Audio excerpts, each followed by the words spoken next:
पिछले कई सालों से बहुत सारी चीज़ों से परेशान थी।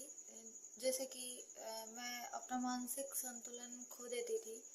मुझे नहीं पता होता था कि उस टाइम मैं क्या कर रही हूँ और क्या मतलब मेरे साथ हो रहा है या जो भी है। मैं भागती थी, किसी को गाली देती थी, कुछ भी किसी को मारती थी। और फिर ऐसे होते होते एक टाइम ऐसा आया कि मेरी सांस मतलब सांस रुकने लगी। और एक पहली बार तो मैं जिस दिन सांस रुकना मतलब शुरू हुआ उस दिन पूरी रात मैं परेशान थी। रुक रुक के सांस आती थी। हालांकि ये बात अविश्वसनीय है कि सांस इंसान नहीं ले पाएगा तो जिंदा कैसे रहेगा। मुझे भी परेशानी होती थी।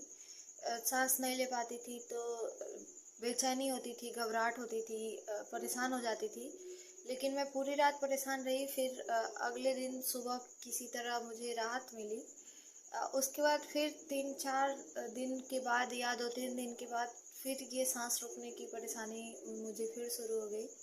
तो वीडियो कॉलिंग पे मुझे जो है सूर्यकांत जी देखे और वही वीडियो कॉलिंग से ही मुझे कुछ राहत हो गई जब इन्होंने मुझे वीडियो कॉलिंग पे देखा।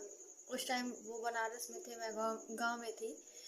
उसके बाद उसी दिन शाम को वो घर पे आए और तब से मैं पूरी तरीके से ठीक हूँ। मुझे ना सांस रुकने की प्रॉब्लम हुई, ना भागने की कोई प्रॉब्लम हुई, ना मानसिक संतुलन मतलब दोबारा कभी ऐसा नहीं हुआ कि मैंने अपना मानसिक संतुलन दोबारा कभी खोया। लेकिन उसके पहले तक जब तक मैं सूर्यकांत जी से नहीं मिली थी उसके पहले तक मैं बहुत परेशान थी। मेरे साथ ऐसी घटनाएं होती रहती थी।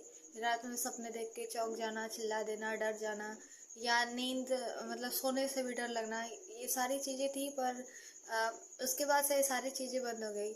यहाँ तक कि एक परेशानी और थी इधर मेरे साथ कि मेरा कुछ पैसा फंसा हुआ था विद्यालय में और जो कि मिलने की कोई उम्मीद नहीं थी।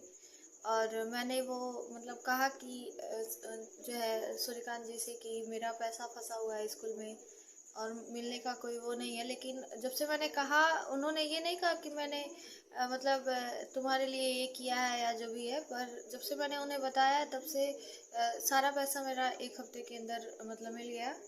और ऐसी मतलब और तब से ना कोई प्रॉब्लम हुई ना ही कुछ ऐसी अब कोई भी दिक्कत मेरे साथ नहीं है।